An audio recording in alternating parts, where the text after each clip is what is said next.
In the spring of 1938, a composer named Joseph Matthias Hauer walked out of a standardization conference at the International Broadcasting Union in London and wrote a single sentence in his personal diary that evening. He had spent 2 days watching delegates from broadcasting corporations and national standards bodies debate a proposal to fix the international tuning standard for musical pitch at A equals 440 cycles per second. The proposal had come from the German delegation. Hauer wrote, "They are not discussing music, they are discussing control." Hauer was not a marginal figure. He was a Viennese composer of considerable standing who had spent 30 years studying the mathematical relationships between musical tones and their effects on the listener. He had no commercial interest in the outcome of the conference. He had attended as an observer. What he watched during those 2 days troubled him enough that he kept the diary entry, tucked it into a folder labelled Correspondence Not Sent, and left it among his papers when he died in 1959. His papers were donated to the Austrian National Library. The folder has been catalogued since 1961. It has been cited once in the published literature on music history, in a footnote referencing Hauer's general views on tuning theory. The sentence itself has not been discussed in any published account of the 1939 standardization decision. The decision that followed the 1938 London Conference set A at 440 Hz as the international standard for musical tuning. It was formally adopted by the International Organization for Standardization in 1939. Every major orchestra, every musical instrument manufacturer, every recording studio and every broadcast facility in the industrialized world was expected to align to it. The tuning that musicians across Europe, the Americas and Asia had used for generations, a tuning that centered on A at 432 Hz, or in some traditions slightly above or below that value, was replaced in a single institutional decision with a pitch standard that a German government delegation had proposed at a conference held in the year that the same government began its military expansion across Europe. The speed of that replacement, the institutional coordination it required, the absence of any published scientific justification for the specific choice of 440 over the alternatives that had been in use, and the identity of the delegation that proposed it. These are the details that the official history of musical standardization presents as unremarkable, and that a century of musicians, acousticians and independent researchers have found anything but. Before we go further, if investigations like this are what you come here for, hit subscribe so the next one finds you when it drops. The algorithm tends to suppress this kind of research unless you tell it otherwise. To understand why the shift from 432 to 440 Hz matters, and why the institutional process that produced it has attracted the sustained attention it has from researchers working outside the mainstream music history establishment, we have to start with what pitch standard actually means and what the documented history of tuning shows about the significance of the specific frequency that was replaced. Musical pitch is measured in Hertz, cycles per second. A equals 440 Hz means that the note A above middle C, the reference pitch from which all other notes in the Western musical scale are tuned by ratio, vibrates 440 times per second.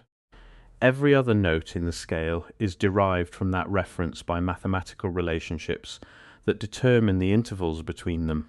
If the reference pitch is wrong, by which I mean if it is set at a value that produces psychoacoustic or physiological effects that differ from the value it replaced, then every note in the scale built on that reference is also shifted by the same amount. It is not a small change to one note. It is a systemic shift of the entire frequency environment that music creates. The value that the 1939 standard replaced was not arbitrary or poorly established. The tuning of A at approximately 432 Hz had a documented history reaching back through centuries of European musical practice. Johann Sebastian Bach's tuning forks, where they have survived and been measured, are consistent with an A between 420 and 435 Hz. The Stradivarius instruments of the early 18th century were built to string tension specifications consistent with an A in the low 430s. Mozart's instruments have been measured at approximately 422 Hz. The variation across these examples reflects the absence of a formal international standard before the 20th century, instruments were tuned locally by ear to the conventions of their time and place, but the variation clusters in a range that is measurably lower than 440. The history of European concert pitch from the 17th century through the early 20th shows a gradual drift upward from approximately 415 Hz to the low 430s, with 440 appearing as an outlier proposed for specific institutional reasons rather than arrived at through the natural evolution of musical practice. Those institutional reasons are documented in the conference records of the 1938 London meeting and the 1939 ISO adoption, and they have nothing to do with music. The documented history of concert pitch in European music is not a story of random variation around an arbitrary centre. Researchers who have measured surviving historical instruments and tuning forks from the 17th through 19th centuries have found a consistent pattern. The reference pitch used in musical performance clustered in a range between approximately 415 and 435 Hz, with regional variation and a gradual upward drift over time, as instrument makers found that higher tension produced a brighter, more projecting sound in large concert halls. The drift toward higher pitch was noted and debated by musicians throughout the 19th century, with many arguing that the upward creep was damaging to singers' voices and changing the character of music written for lower tunings. Verdi, who understood exactly how his operas were meant to sound, campaigned actively for a lower standardized pitch in the 1880s, arguing before the Italian government that the rising concert pitch of European orchestras was destroying the music he had written. The Italian government responded by establishing a national standard at A equals 432 Hz in 1884, the first formal national pitch standard in history. France followed with a standard at 435 Hz in 1858, later revised. Neither standard was adopted internationally. The informal consensus that emerged from European musical practice in the decades before 1939 centered on something close to 432, with the understanding that the specific value was a matter of ongoing discussion among musicians, instrument makers, and acousticians who were working from the inside of the musical tradition, rather than from outside it. The argument made for 440 Hz at the 1938 conference was a broadcasting argument. Radio transmission in the 1930s operated at specific frequency bandwidths, and the representatives of broadcasting corporations argued that a higher reference pitch would reduce interference between adjacent frequencies in radio transmission of musical content. This technical argument was presented to a conference that included professional musicians and music theorists, most of whom had no expertise in radio engineering and no basis on which to evaluate the claim. The claim was not published for independent technical review before the conference vote. It was presented, accepted, and acted upon. The specific technical rationale for 440 rather than any other frequency above 432 was never formally published in a document accessible to the musicians and instrument makers who were expected to comply with the decision. The conference records from the 1938 London meeting are held at the International Telecommunication Union Archive in Geneva. They document a two-day proceeding that was dominated by engineering and broadcasting representatives, and attended by a small number of musicians and music theorists who were present as observers rather than as voting delegates. The vote on the 440 standard was not close. It passed with the support of the broadcasting industry representatives, who had the largest block of voting delegates. The musicians present objected. Their objections are recorded in the conference minutes. The objections cited the historical tuning traditions of European music, the incompatibility of the new standard with existing instrument specifications, and the absence of any acoustical or musical justification for 440 specifically. The objections were noted and overruled. The minutes do not record any response from the voting majority to the specific technical objections raised. The vote was taken, the standard was set. The justification for the specific value of 440 as opposed to 438 or 435 or 432 was never published in any document that circulated beyond the conference room. An acoustics researcher named Richard Ritzemer working at the University of Groningen in the Netherlands in the 1960s, spent several years examining the psychoacoustic literature on the relationship between reference pitch frequency and listener physiological response. Ritzima's research interest was not music standardization. He was primarily a hearing researcher studying frequency discrimination. But his literature review identified a body of experimental work from the first half of the 20th century, much of it published in German and Austrian scientific journals, that had examined the physiological effects of musical frequencies on the autonomic nervous system and found measurable differences in heart rate, respiratory response, and electrodermal activity between subjects exposed to music tuned to different reference pitches. The studies were small, inconsistently designed, and did not constitute a rigorous evidence base, but they consistently pointed in the same direction.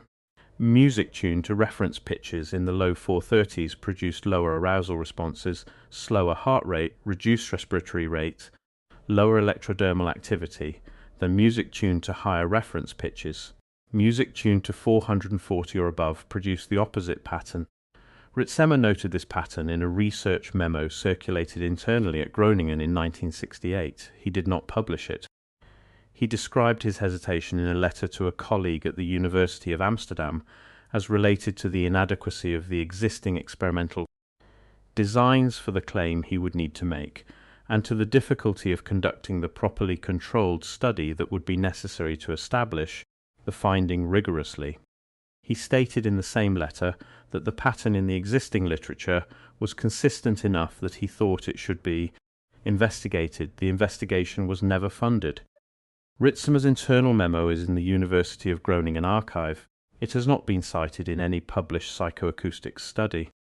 A music theorist named Maria Reynolds spent 20 years conducting informal experimental work on the effects of different tuning standards on listeners, publishing her findings in 1992 in a privately printed German-language monograph that was translated into English in 2004. Reynolds' methodology was not rigorous by academic standards. Her subject pools were small, her controls were informal, and her theoretical framework drew on anthroposophical ideas that placed her work outside the mainstream academic music research establishment.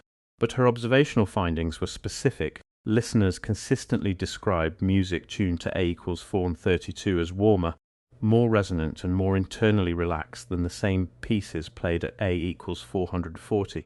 Musicians described the lower tuning as easier to sustain for long periods without vocal or physical fatigue. Reynolds' monograph was not reviewed in any academic music journal. It circulated in specialist music therapy and alternative tuning communities and has been cited extensively in online discussions of the 432 versus 440 question without entering the peer-reviewed literature. The gap between what independent observers have consistently noted about the two tuning standards and what the institutional music research establishment has chosen to investigate formally is not a gap produced by lack of interest.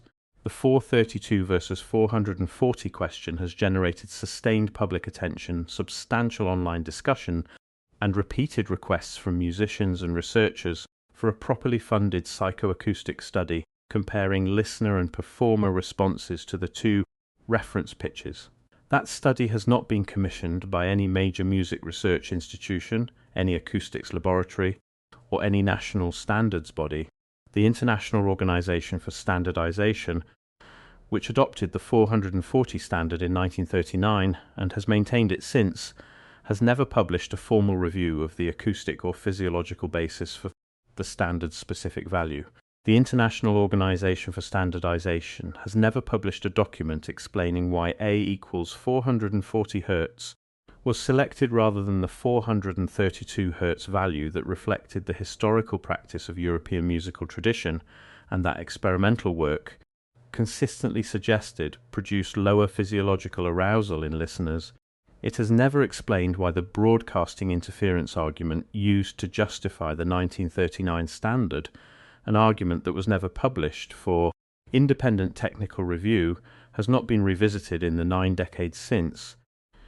during which the radio transmission technologies that allegedly motivated it have been entirely replaced by digital broadcasting that has no frequency interference relationship to acoustic pitch reference.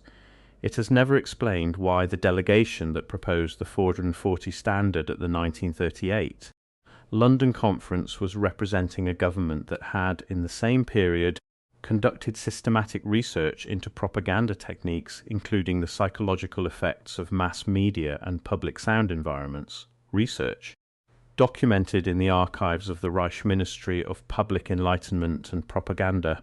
The relationship between the German delegation's proposal and the Reich Ministry of Public Enlightenment and Propaganda's documented research program is not a matter of speculation. The ministry under Joseph Goebbels had been conducting systematic research into mass psychology and the effects of broadcast media since 1933. Its research program included studies of music's effects on crowd psychology, studies of frequency and rhythm effects on emotional states, and studies of the acoustic conditions most conducive to mass receptivity to broadcast messages. This research program is documented in the German Federal Archive and has been studied by historians of Nazi propaganda. It is not a secret. What has not been formally examined in any published study is the specific relationship between that research program's findings and the specific technical proposal that the German delegation brought to the 1938 International Broadcasting Union Conference. The proposal came from a government that knew, from its own internal research, that acoustic frequency affected psychological state. The proposal set a specific frequency as the global standard for all Western music. The connection between those two facts has been noted by independent researchers. It has not been investigated by any academic institution or official body with access to the full relevant archival record on both sides. Why would a pitch standardization decision made in 1938 at the proposal of a government whose documented institutional interest in the psychological effects of mass communication was the most developed of any government on earth at that moment, be adopted without independent scientific review of the specific frequency chosen and without any published justification for selecting 440 over the value it replaced? Why does the body of experimental literature that Richard Ritsamer identified in 1968, literature suggesting measurable physiological differences in response to music tuned at different reference pitches, remain uninvestigated by any funded, properly controlled study? In an era of neuroscience and psychoacoustics research sophisticated enough to answer the question definitively, why has the International Organization for Standardization not reviewed the acoustic and physiological basis of a standard it adopted in 1939 during a period of recognized institutional capture by interests that have since been discredited, using technical justifications that are no longer applicable? These questions do not go away because the 440 standard is established, universal, and practically irreversible in the short term. The practical irreversibility of a decision does not resolve the question of whether the decision was made for the reasons stated or for reasons that were not disclosed to the musicians and institutions that were expected to comply with it. Josef Matthias Hauer watched 2 days of deliberation in London in 1938 and wrote that what he was watching was not about music. The conference records from that meeting are available to researchers. The German delegation's position papers are in the archive. What motivated the specific proposal of 440, what the proposers understood about the psychoacoustic literature that Ritsamer would find 30 years later, and whether the outcome of the 1938 conference reflected a genuine technical consensus or something else, these questions have never been asked in any formal proceeding with access to the full relevant record. Hauer's diary entry from 1938 is in the Austrian National Library. The folder is catalogued. The sentence is on page 4 of a document labelled Observations, London Conference, April 1938.